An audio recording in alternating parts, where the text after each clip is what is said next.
Who's this man? You call me on the telephone every day, baby. You're calling me, begging me to come in here. You had people that want to fight. You had people that was tough. You had people that had money. You had a lot of challenges. I ain't seen nobody wanting to fight. Now you come out here and say it's this man, King Kong Brody. You already got one queen running around here don't want to fight, and now you're telling him he's the world's greatest wrestler? I'm the world's greatest. I am the world's greatest. Don't be grabbing your neck, because I'm liable to slap you down. I'm telling you, don't ever do me this way again. It's either him or it's me, baby. If Brody comes in, It's you. You are the number one. There's no doubt. tell him it's me. Tell him it's me. Dr. D is the number one wrestler in the world. Right. I'm so proud of number one, baby. You tell him. Now, don't get mad, Doctor. Now, honest, don't get upset. I was just talking about Brody. I was just trying to sign Brody. He's a main wrestler, Dr. D. Oh, it's you. You are. Now, listen, Doctor. You made a mistake, Tux. Tux Newman. He's got Dr. D, who is no guy to get mad at you. Dave, let's hear what's happening out of town. All right, we got lots of action coming up around the territory in coming weeks. And we're talking about the King, Jerry Lawler, who will be not only in Jackson, but he's going to be right here in Memphis town on Monday. That's right, Lance, and I'm looking forward to it. You know, let me talk for just a minute here to David Schultz. Now, everybody knows that David Schultz has a big, impressive reputation that he's made for himself. I think most of the people saw a show not too long ago, 2020, where they talked about wrestling. David Schultz was out there and he slapped John Stossel, knocked his eardrum, broke his eardrum, this kind of stuff. David Schultz is pretty tough when he's dealing with little reporters. And David Schultz went up north, you know, he left here and he went up to New York, and he comes back and he's saying he whipped everybody in the Big Apple. He beat everybody in the WWF. He said he beat the Hulk Hogans, the Andre the Giants, all of these guys. Well, let me tell you something, David Schultz. I don't know if you're trying to impress me or if you're trying to impress these people here or what, but I'm telling you something right now. It don't impress me. Because I've seen the talent they've got up there, and anytime they can take an actor like Mr. T and in 2 weeks have him ready to beat their top men, that don't say too much for their talent. Now let me tell you something, Schultz. You name them, brother. You start with the whole list. You talk about your Rocky Johnsons, your Hulk Hogans, your Paul Orndorffs, your Jesse Venturas, all of them, brother. They've all come right through Memphis, Tennessee, and I've pinned every one of them right in the Coliseum. So you don't impress me, Schultz. You don't impress me slapping John Stossel. You don't impress me coming out here threatening Tux Newman. You saw what I did to Tux Newman, and whenever I got in the ring with the last time I got in the ring with a TV actor, I put him in the hospital for 5 days, brother. So you don't impress me, Schultz. And I'm going to tell you another thing you don't do, and you're going to learn this pretty dead-gum quick. You don't interfere in my matches, especially not when the Southern Heavyweight title's at stake. Jerry, you got a match coming up Monday night at the Coliseum, and on the card that we had up there, it's Schultz and Savage against Jerry Lawler and mystery partner. We wonder if you're ready to talk about it. Yeah, I'm ready to talk about it. You're daggum right, I'm ready to talk about it. Now, you all saw Tux Newman for the last 2 weeks. He's been going he's called David Schultz in here. He's calling King Kong, Bruiser Brody to come in here. And I went through this, Lance, for 5 years with that wimp Jimmy Hart, who I finally sent packing. I went through having Jimmy Hart spend every dollar that he made on long-distance calls and every dollar that he could put in his pocket to bring in wrestlers to try to do away with me. Well, I finally wised up. It took me a while, but I finally got smart. I said, I'm not going to sit around and go through the same crap with Tux Newman. So I made myself a telephone call. Now, Tux Newman, you're right. Bruiser Brody is a big, mean, tough, impressive individual, and he'll do anything for money. He would have been glad to come in here and wrestle me for your money. But he was more than glad to come in here and be my partner because I offered him a little more money. What? So Bruiser Brody, the man you just watched, King Kong Brody, is going to be my partner Monday night. And I'm going to tell you why he's got a little double incentive. You saw David Schultz out here saying he don't want to have any part of Bruiser Brody. Said he would leave. He would leave if Bruiser Brody came into the area. I'll tell you why. Because in Puerto Rico, David Schultz was wrestling on a card and Bruiser Brody was his partner, and they got into it. They didn't agree. Each one of them thought that they were a bigger star than the other. They had a little personality conflict, and David Schultz wound up hitting Bruiser Brody in the parking lot with a 2x4. And then he left Puerto Rico. And when I told Bruiser Brody that I was going to be wrestling against Schultz and Randy Savage, he said, I'll be more than glad to be there Monday nights. So, David Schultz, you got some dues to pay, brother. Bruiser Brody, 6'7", 308 pounds, and the king. And you out here talking about Savage and Schultz, who's going to beat them? You're going to see Monday night who's going to beat them. Whoa! I want to find out. Can you believe that? The guy that Newman was just standing out here blowing to the sky and all that, Bruiser Brody, that's the mystery partner that Jerry Lawler's going to have Monday night. Let's take time out. We got more action. There was no double cross. Is anybody trying to intimidate anybody? I mean, out there now, is there somebody that's trying to intimidate somebody like Jerry Lawler? See, we don't have to come out here yelling and screaming or anything, because I am the Southern Heavyweight Champion of the world, Lance Russell. You understand, don't I know you? You got it. I know. People think that we're crazy, but we're not crazy, man, because we don't have to intimidate anybody like Lawler and Brody are trying to do. You know what happens when Dr. Death and the Macho Man tag team and go against Brody and Lawler? Oh, yeah. They're going to hear about it all over the world when Dr. D and the Macho Man do the thing on you guys, Hey, Brody, First thing I got to say is this, Lawler. I don't have to impress nobody because you just impressed yourself by coming out here making a complete fool out of yourself, telling everybody how you followed my career about the people that I have beat. And you know the people I have beat. And you come out here and tell people that you had to pay more money to get Bruiser Brody. That's right. Because I found out something about you, Lawler. Nobody wants to be your tag team partner because you've got a disease, boy. I've checked on you. You have a disease, and they call it AIDS. I have checked on. Nobody wants that to do with you. And I got another thing to tell you. You're right. I hit Bruiser Brody. I hit him with a stick. But you know why? He caught me holding his woman in my arms. Yeah, that's what he did. And he jumped me, and I taught him a lesson. Now, Lawler, I want to tell you something about your woman, about your wife and your girlfriend. The doctor might have had his hands all over her. Who knows? I don't have to impress nobody, big boy. If I had to pull this man off of you, baby, last Monday night, he would have killed you. He would have took your life right there, big boy. I had your life in these hands, Jerry Lawler. Like the great film of God's up above, baby. I could have took your life just like that. It would got all over. We're going to hear about this match all over the world, Lance Russell. I can't believe it. Paris, France. Okay. I won't be double-crossed again. Monday night, we will destroy Lawler. Okay, let's go to the ring. We got some action coming up. I'm waiting on you, Lawler. Making his way toward the ring right now is... Oh, have you been hearing Ted Lewis talking about the sale they're having at Showcase Mobile Homes? Well, I'm here to tell you, I've seen those homes, and they are beautiful, spacious, too, up to 2,100 square feet. Listen, they're knocking $2,000 off the price on these double wides, and where do you hear this? You can get up to $1,200 on your choice of a satellite dish, a well, or a septic tank when you buy any of their double wides. No money down to qualified buyers. So what are you waiting for? They'll treat you right at Showcase.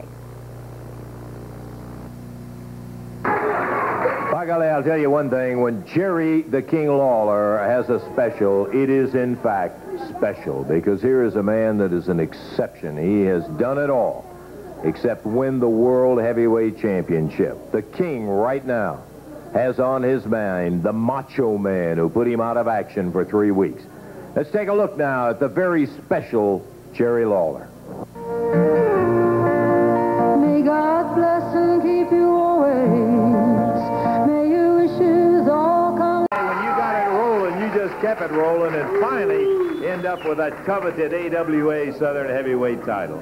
Hey, the South is on fire, and it's just a pleasure to be here, Lance.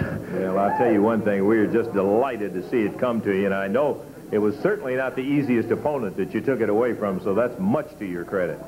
You know, all the time I've been doing this, 3 years now, all the knocks I've taken, bruises, the blood that's come out of my head and around my body, any place I've been cut, you know, it's all worth it.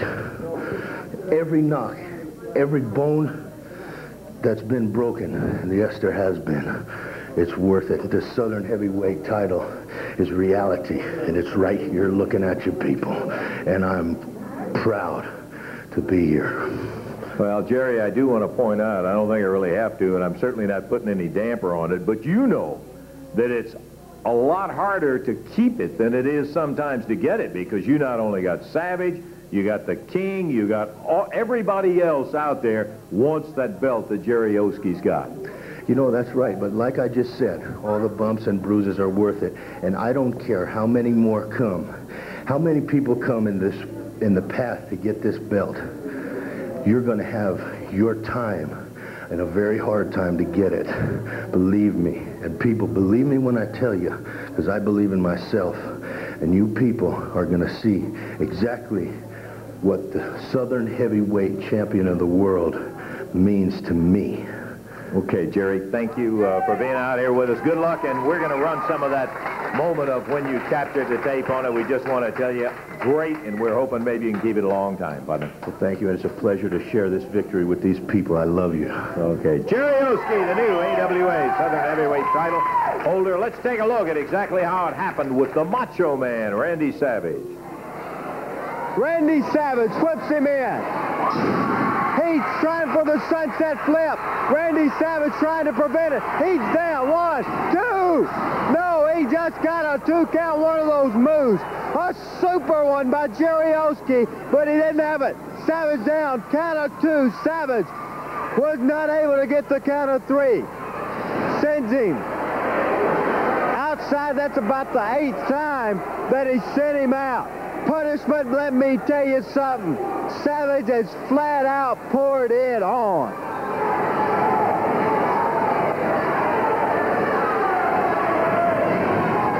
Oski grabs the shoulder. The sunset again. Savage holding onto the rope, struggling. Jerry Oski getting it everything he got. 1, 2. No, he wasn't able to do it.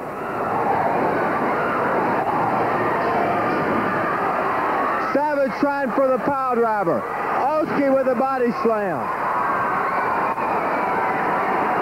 Jerry Oski as Savage tried for the body slam. Took him over. Savage was trying for the pile driver. Oski back in this match. Jerry Oski into the side headlock. Both of them down. Savage, Oski, both down. We are 30 minutes in. 1/2 hour, can you imagine? With 30 to go, what a battle. 30 minutes. Oh, I can't believe the pace. Oski puts him down again. Savage. Sends him in. No reversal by Oski. A big high backdrop. Oski misses the elbow.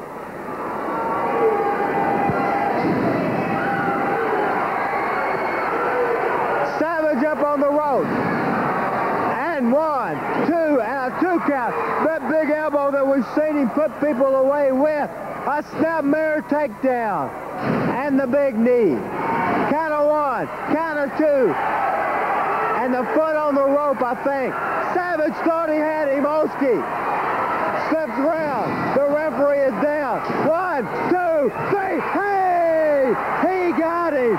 31 minutes and 2 seconds. Can you believe we have a new champion? But Savage can't believe it. He jumps him from behind with that cane. He caught him. We have a new Southern Heavyweight champion, but I'm afraid that Savage is going to put the new champ out. What a victory. But Savage pile drivers, there's no sense in this. Absolutely no sense. Oski and one of the...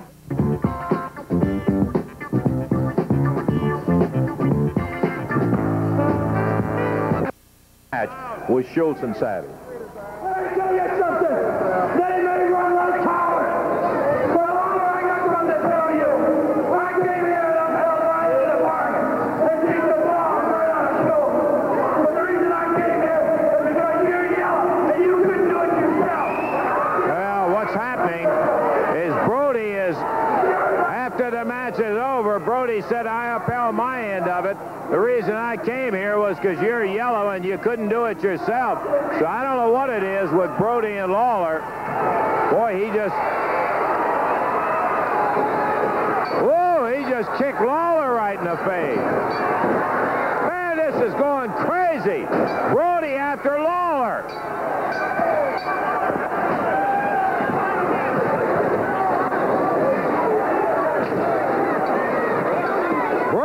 Brody just broke a board off the table, slammed Lawler right in the head with it. He aside, hits Lawler again.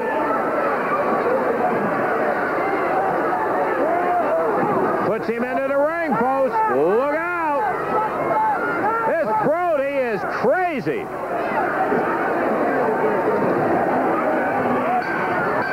Pulls Lawler back up into the ring.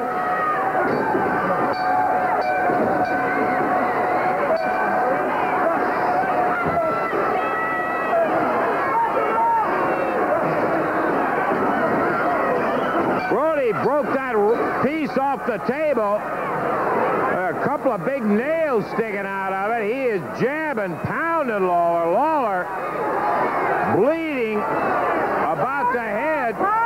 There goes the referee. Down on the concrete. What a brawl.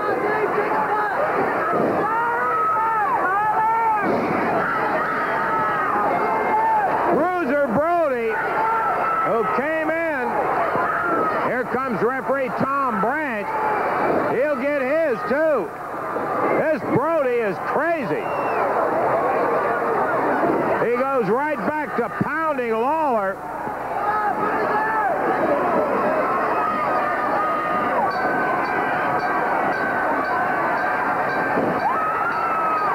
Lawler firing back. Caught him in the midsection. They're trading licks in the corner.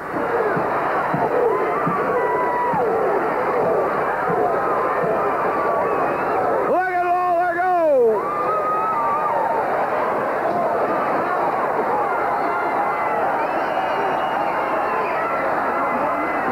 This is after Lawler and Brody. Oh, here comes Kareem Muhammad. He nails Lawler. Boy, Randy, I'll tell you, it just gets wilder. Lawler down in the middle of Bruiser Brody and Kareem Muhammad. Tom Branch just got his lights put out by Muhammad. With a chair, Brody nails Lawler. Now, just for the heck of it, he's over kicking the referee again. A spear from Kareem Muhammad.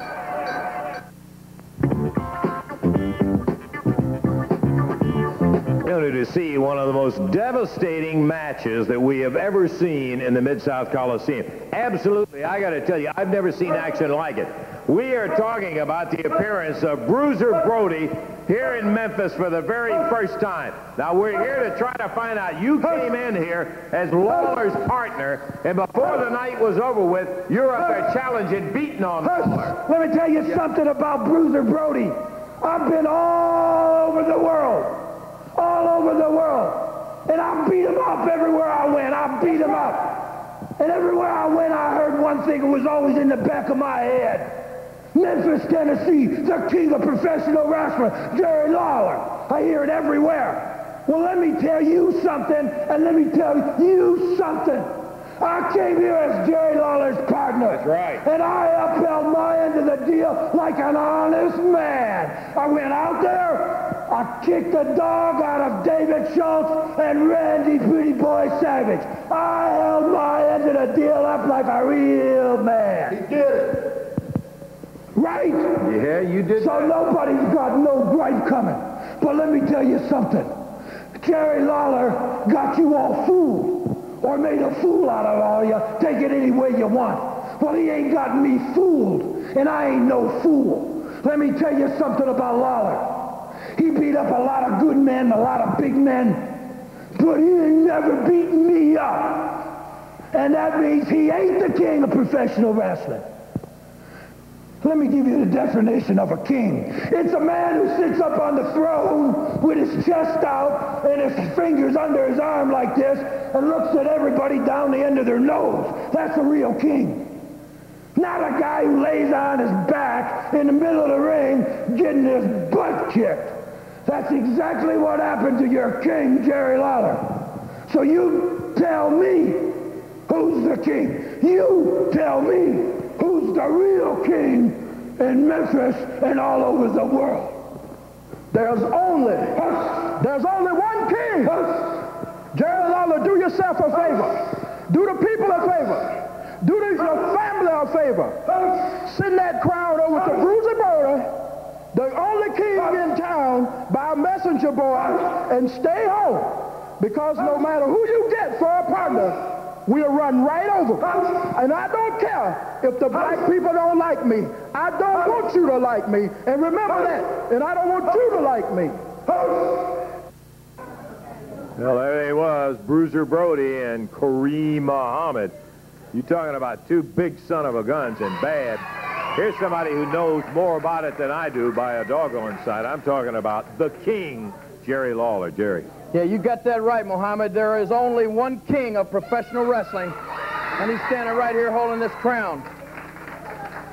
Now, you see, Lance, it seems for the past few weeks, I've been a man in search of a partner. Every time you turn around, I'm having to look for another partner. I went over Tux Newman's head, and I paid more money than Tux Newman was willing to pay, and I get a jerk like Bruiser Brody to come in here. Now, I got to admit, he did what he said. He made me a good partner. We did run David Schultz and Randy Macho Man Savage from the ring. But then when it was all over, he said, Lawler, I've heard everywhere, all over the world, about Memphis wrestling and about you being the king. But he said, now I'm in Memphis too, and there's only room for one of us. So either he or I myself is going to have to go. Well, let me tell you something, Brody. I've heard those words before from a lot of different people, brother. You can name them all. They've all come through here trying to get rid of the king. And I had you going too, Brody, and you know it, till this big monkey comes in the ring and jumps me from behind. So now they got themselves a little team. Well, I went partner searching again. The good thing, Lance, is there's been a lot of good partners come through this area before. And I thought for just a second, and some good names came to mind. I said I could call the Boogie Woogie Man, Jimmy Valiant. I could get him in here. All it takes is a phone call. Or I could call Austin Idol. I could have him right here. All it takes is a phone call. But what I did, Lance, I sat down and I thought, who? I looked myself in the mirror and I said, be honest with yourself, King. Who is the toughest man? Who is the roughest man that you have ever been in a ring with or against? And I'll tell you who I came up with, Lance. And these guys are big. Oh, they're big and they're fat and they're heavy. But I don't care how big they are because, brother, the bigger they are, the harder they fall. And the meanest man that I ever been in the ring with made that statement true 100 times. And I'm talking about the man that I called, and he agreed to be here Monday night, and it's superstar Bill Dundee, brother. Hey, I want you to know something. I may not always like him, and he may not always like me. But we formed the winningest tag team that has ever set foot in the Mid-South Coliseum. And Monday night, Bruiser Brody, you and Kareem Muhammad are going to see just how we earn that reputation. Okay, Jerry, we got some words from the superstar about this particular match coming up. Let's take a listen to those right now. Bill Dundee. Hi, I'm Bill Superstar Dundee, and I'm not telling that to the people of Memphis because they already know that.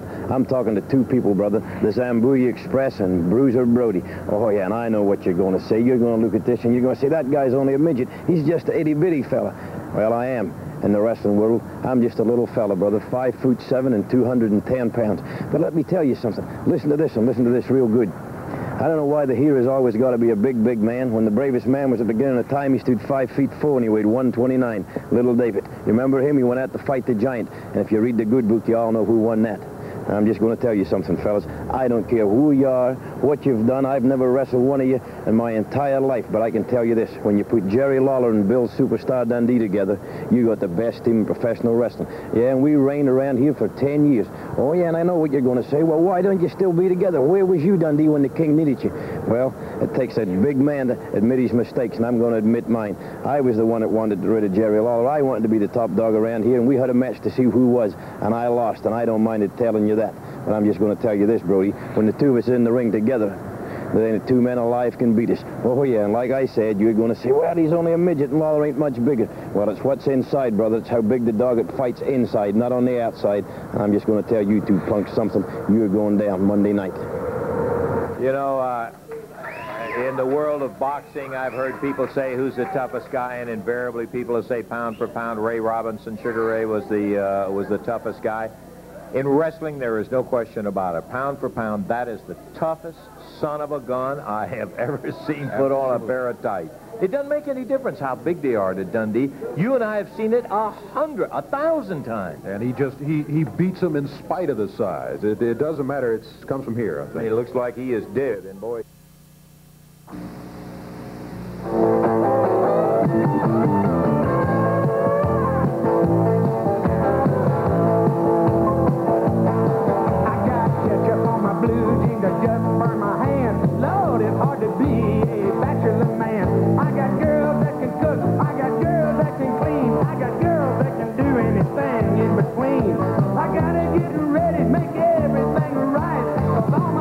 Friends are coming over tonight. Do you want to drink? Hey, do you want to party? Hey, honey, this is old Hank, ready to get the thing started. We cooked a pig in the ground, got some beer on ice, and all my rowdy friends are coming over tonight.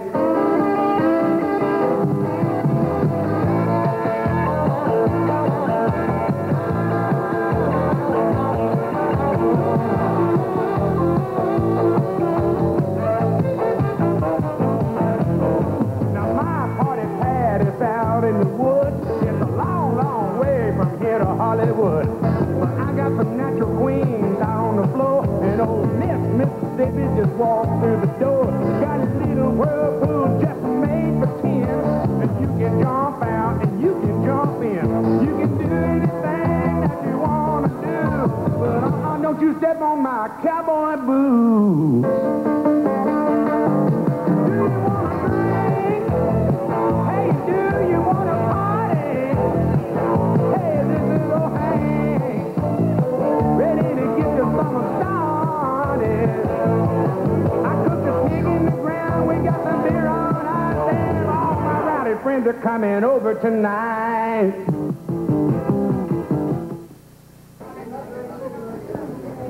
Okay, right now, before we get back in the ring, we've had some conversation about, and I think it comes... it's no surprise to say there's been conversation about Jerry Jarrett being back in the ring again as a wrestler. Now, here's a man who owned the promotion company, and when he made that decision, of course, he had to freeze his authority by the AWA standards. Jerry had some comments to make that I found to be very interesting about the whole thing. Let's take a look at it. To you wrestling fans who have been wrestling fans for less than 3 or 4 years, I'd like to introduce myself to you.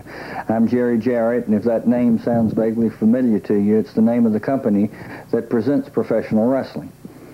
I started in the wrestling business as just a very young person. And like all young people that were my age then, we had our hopes and our dreams, and mine was to someday reach the very top of the wrestling business and own a wrestling company. And with the good Lord's help and hard work and a lot of support from my friends, I was able to accomplish that goal.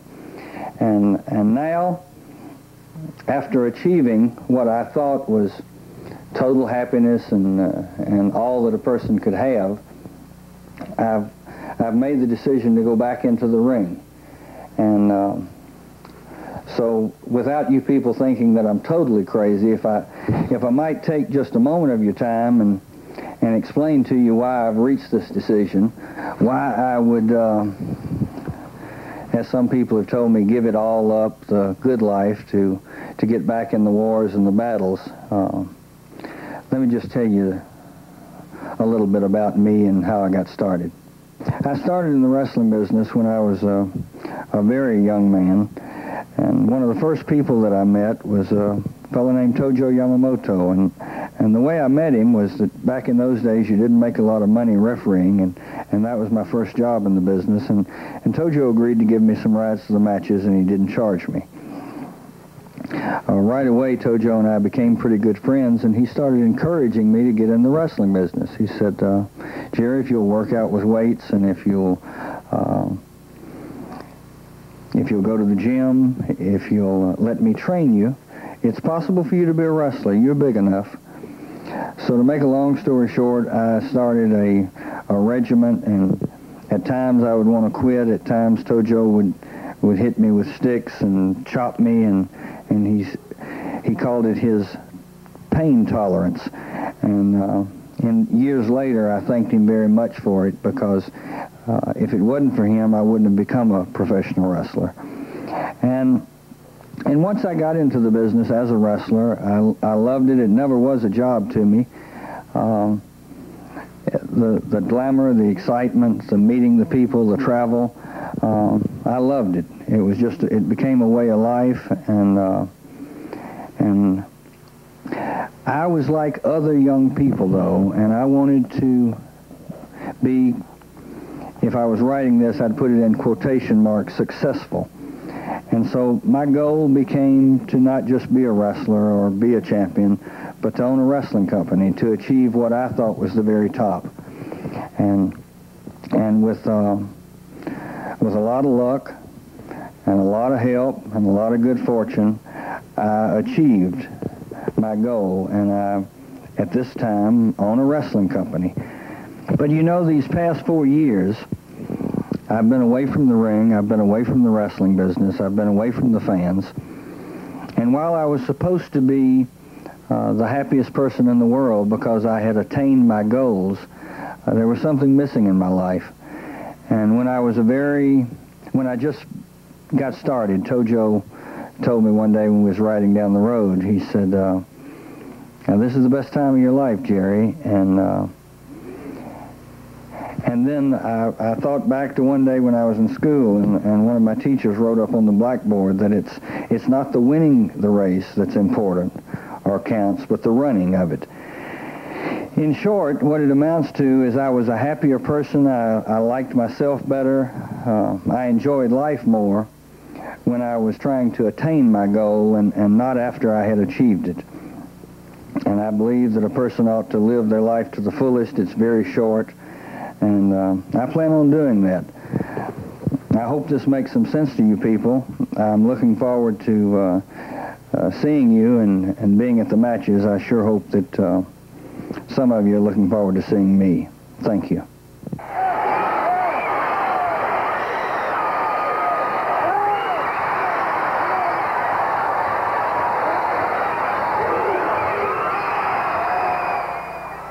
Well, I got to tell you, I'm sure Jerry had some second thoughts about the whole thing for a brief period of time after an introductory match that he had in Jackson, Tennessee, with, of course, Tojo as his partner against the PYT. Not pleasant, but I'm going to share with you exactly what happened in that particular match. Let's take a look at it. Jackson, Tennessee. Nails Austin. But Jarrett falls backward after the second shot, trying to pull his way to the corner. Makes a tag on Tojo. Here comes the chopping Mr. Yamamoto, honorable imperial wrestler from Japan. Going with the chops. Jarrett goes after Travis. Yamamoto covers. Here's Newman. Disqualification. Ring the bell.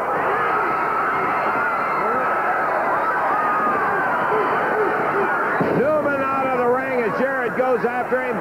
Coco Ware grabs the shoe. Nails Yamamoto in the head count of 1, 2, 3. And the PYT will win it. 15 minutes, 11 seconds. And the winners will be, 15 minutes, 11 seconds. The PYT's the winner. Jarrett nails Ware, nails Austin, throws Billy Travis out of the ring. Yamamoto was blasted by Coco Ware with that shoe, and there goes the referee. A belt. Newman pulled out. He nailed Newman. They got handcuffs around Jarrett. He's tied into the ropes. Billy Travis strapping him. Norvell beating on him. Coco coming to his knees.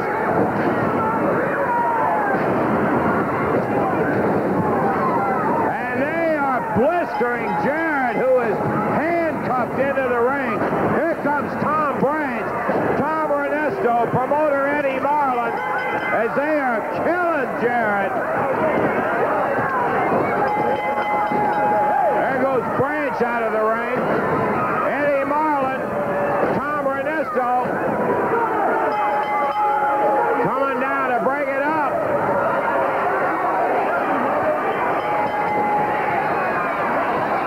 Ernesto in the ring. Eddie Marlin getting in there.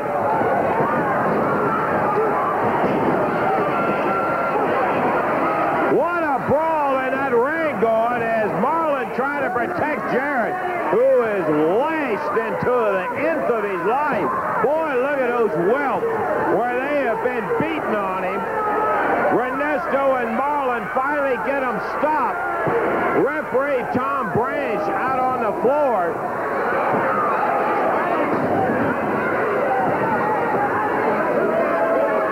It'll get worse if he ever gets in the ring with us again. I'll tell you one thing, Newman.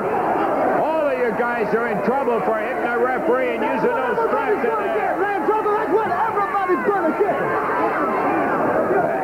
You guys will see what you're going to get.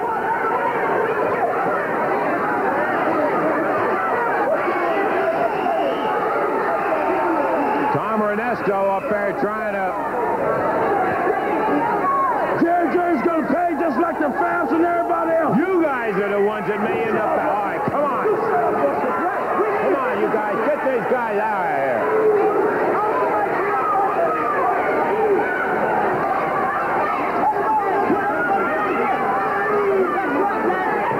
Get these guys out of here, boy. They got no business in here.